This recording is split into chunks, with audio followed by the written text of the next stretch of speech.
बऱ्याचशा घरांमध्ये ना अळूवडी कितीही खमंग चविष्ट असली तरी देखील त्यासोबत तोंडी लावण्यासाठी एखादी तरी भाजी बनवावीच लागते. मग आपल्या महिलांना पडणारा कामाचा त्रास, वेळेचा अभाव आणि यामुळे होणारी चिडचिड. म्हणूनच तर मी आज तुमच्यासोबत अशी एक चविष्ट झटपट तयार होणारी रेसिपी शेअर करतेय, जी पारंपरिकही आहे आणि घरगुती साहित्यांमध्येच तयार होते. तर आज आपण बनवत आहोत खमंग खुसखुशीत तव्यावरच जराही न वाफवता अळूवडी आणि रस्सा. सारी सोपी आहे. चला तर मग लगेच रेसिपीला सुरुवात करूया. त्यासाठी सर्वात अगोदर आपण अळूवडीकरिता पीठ भिजवून घेऊयात. तर बेसन पीठ या ठिकाणी 2 कप घेतले. बेसन पिठाऐवजी भिजवलेली मुगाची डाळ ती मिक्सरला फिरवून घ्या, तीही वापरू शकता. आता यामध्ये हळद, लाल तिखट, धना पावडर घातली की तुम्ही तुमच्या आवडीनुसार कमी अधिक घालू शकता. सोबतच थोडासा ओवा देखील हातांवर क्रश करून घातलाय. चवीनुसार मीठही घालूयात आणि या अळूच्या पानांमुळे घशामध्ये खवखव होऊ नये याकरिता अर्ध्या लिंबाचा रसही घालूयात. आवडत असल्यास थोडीशी आलं लसूण पेस्टही घाला, यामुळे वडीला टेस्ट छान येईल. आता बारीक चिरलेली कोथिंबीर घालायची आणि अगदी थोडं थोडं करत पाणी घालून अतिच प्रमाणात घट्टसरही नाही किंवा पातळ नाही असं मध्यम कन्सिस्टन्सीचं हे मिश्रण भिजवून घेऊयात. आजकाल यूट्यूबवर बऱ्याचशा वेगवेगळ्या पद्धतीने अळूवडी बनवली जाते आणि पारंपरिक पद्धतीने बघायला गेलं तर वाफवून बनवली जाते. पण आज मी आपल्या आजी पणजीच्या काळातील तव्यावरची अळूवडी कशी बनवायची ते दाखवतेय. त्याकरिताना नेहमीप्रमाणे घट्टसर पीठ भिजवायचं नसतं, तर असं थोडंसं मौसूद पीठ भिजवायचं असतं. बघा, या पद्धतीने पीठ भिजवून झालं की लगेचच ते अळूच्या पानांना लावायला घ्यायचं. तर अळूची मी देठं काढून घेतली आहे, स्वच्छ धुवून घेतलेत. माझी ही पानं कोवळी असल्यामुळे यांच्या मी शिरा काढून घेणार नाहीये. पण जर तुमची मोठ्या आकाराची पानं असतील तर त्यांच्या या जाडसर शिरा असतात ना, त्या पहिले चाकूने काढून घ्या, कारण त्या शिरा व्यवस्थित शिजत नाही आणि मग नंतर दातांखाली धाग्यासारख्या येतात. आता अळूचं पान पालथं घालायचंय आणि त्या साईडने हे मिश्रण पिठाला एकसारखं व्यवस्थित असं पसरवून लावून घ्यायचं. या वड्यांना आपल्याला फक्त 2 पानांच्याच बनवायच्या आहेत. जास्त पानं वापरू नका, नाहीतर मग ते व्यवस्थित शिजणार नाही. म्हणून लगेचच पहिल्या पानाला पीठ चोळून घेतलं की आता दुसरं पान उलट साईडने पालथं घालायचं आणि त्याला देखील सेम पद्धतीने हे मिश्रण लावून घ्यायचं. आता साईडच्या कडा ज्या आहेत त्या आतमध्ये दुमडवायच्या, त्यांना देखील थोडंसं पीठ लावायचं. यामुळे आपला रोल अजिबात सुटत नाही, व्यवस्थित गोल होतो. आता कुठल्याही एका साईडने याची गुंडाळी तयार करून घ्या. आता एकदमच टाईट गुंडाळी करायला हवी असं काही नाही, थोडीशी पोकळ केली तरी देखील चालते. उलट पोकळ असेल तर आपली ही वडी पटकन शिजेल. आता सेम पद्धतीने उरलेल्या संपूर्ण पानांच्या अशाच गुंडाळी म्हणजेच अळूवड्या तयार करून घ्या. आता ही अळूवडी तुम्हाला जर अजून खमंग चवीची हवी असेल तर माझ्या पद्धतीने याला वरून आणि खालच्या साईडने दोन्ही साईडने अगदी थोडंसं बेसन पीठ लावून घ्या.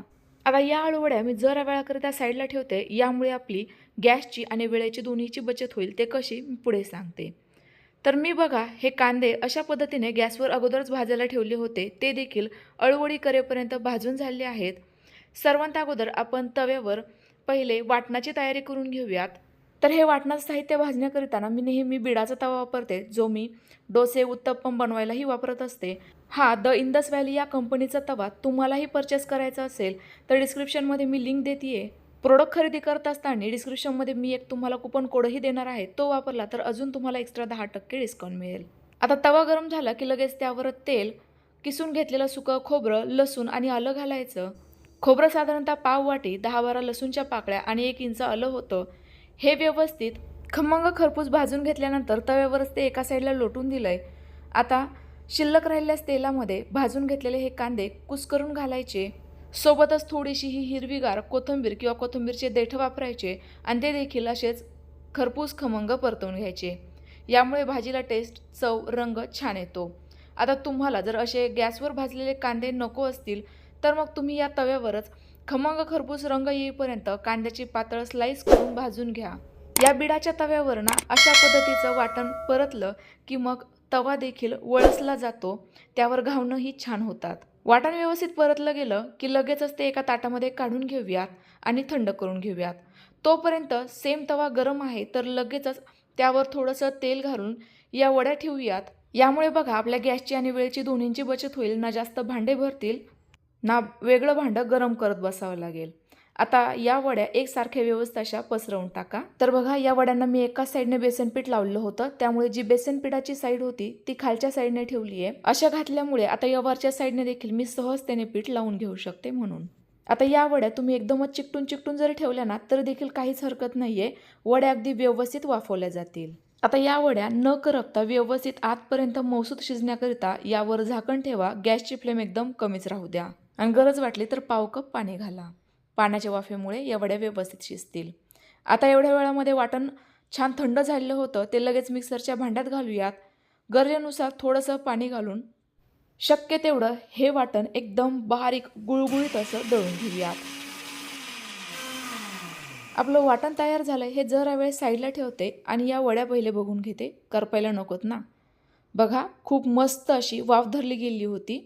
आता या मी पलटवून दुसऱ्या साईडने देखील सेम पद्धतीने भाजून घेते.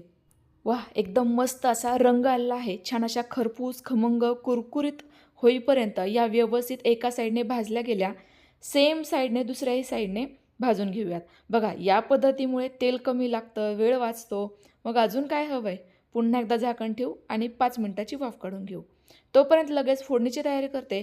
त्याकरिता कढईमध्ये तेल, बारीक चिरलेली कोथिंबीर आणि काही सुके मसाले घालते. त्यामध्ये पाव चमचा हळद, 1 चमचा धना पावडर, अर्धा चमचा किंवा चवीनुसार लाल तिखट, 1 चमचा कांदा लसूण मसाला किंवा कोणताही साठवणुकीचा मसाला आणि एखादा कोणताही आवडीचा टेस्टिंग मसाला घालायचा. हा पूर्णतः ऑप्शनल आहे.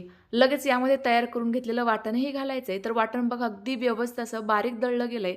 अति प्रमाणात पाण्याचाही वापर केलेला नव्हता. त्यामुळे बघा आता मला हे वाटण खूप कमी वेळामध्ये व्यवस्थित असं परतवता येईल. पटापट वाटण या तेलामध्ये मसाल्यांमध्ये मिक्स करून घ्यायचं आहे आणि छान असं शिजवून घ्यायचं आहे, जोपर्यंत कढईतून सेपरेट सुटत नाही तोपर्यंत. बघा या पद्धतीचा आपल्या वाटणाला रंग यायला हवा इतकं हे व्यवस्थित परतवून घ्यायचं आहे आणि लगेचच चवीनुसार मीठ आणि गरजेनुसार कोमट पाणी घालायचं आहे. तर हे कोमट पाणी या मिक्सरच्या भांड्यात घातलं होतं, कारण मिक्सरच्या भांड्याला थोडंसं वाटण शिल्लक होतं. कोमट पाण्यामुळे ना आपल्या या भाजीला रंग, चव छान येते.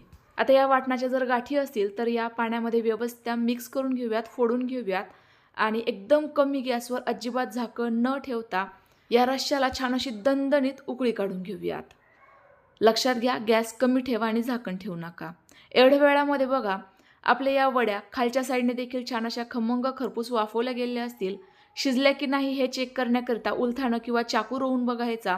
पीठ अजिबात उलथाण्याला चिकटलं नाही याचा अर्थ ते व्यवस्थित शिजलेले आहेत. आता या लगेचच तव्यावर असतानाच कट करून घ्या किंवा तव्यावरून उतरवल्यानंतर कट करून घ्या. यामुळे त्या सर्व करायला सोप्या पडतील. खूपच मस्त असे आपल्या अळूवड्या तयार झालेल्या आहेत बघा. मस्त अशा कुरकुरीतही आहेत, आतून मऊ लुसलुशीतही आहेत, व्यवस्थित शिजल्याही गेलेल्या आहेत आणि तेही कमी कष्टात बनलेल्या आहेत. त्यामुळे आजची ही रेसिपी तुम्ही नक्की म्हणजे नक्की ट्राय करून बघा. जबरदस्त आहे. अगदी गावरान बेत म्हणतो ना तसाच काहीसा आहे. आखाडात जर तुम्ही मांसाहार करत नसाल, प्युअर व्हेजिटेरियन असाल तर असा बेत हमखास व्हायलाच हवा. जर तुम्ही नॉनव्हेज प्रेमी असाल तर तुमच्याकरिता नॉनव्हेजची रेसिपी अगोदरच शेअर केली आहे, ती नक्की बघा. आणि हो, एखाद दिवशी ही रेसिपी देखील नक्की ट्राय करून बघा. खात्री देऊन सांगते, अवश्य आवडेल. अगदी काही मिनिटांमध्येच आपल्या या रश्श्याला देखील छान अशी खळखळून उकळी फुटलेलीच होती. लगेच यामध्ये बारीक चिरलेली कोथिंबीर घातली, गॅस बंद केला. आता झणझणीत गावरान बेत लगेचच सर्व्ह करते. या बदलत्या वातावरणामुळे ना बऱ्याच जणांना सर्दीचा त्रास होतो, तर त्यांनी हा रस्सा एकदा वरपून तर बघा. मी म्हणते 2 मिनिटांमध्ये तुमची सर्दी गायब होईल. बाकी तुम्हाला आजचा हा मेनू कसा वाटला ना कमेंट्स करून नक्की कळवा. रेसिपी आवडली असल्यास लाईक करा, जास्तीत जास्त शेअर करा. पुन्हा एकदा भेटूयात तुमच्या आवडत्या छानशा रेसिपीसोबत. तोपर्यंत बाय बाय.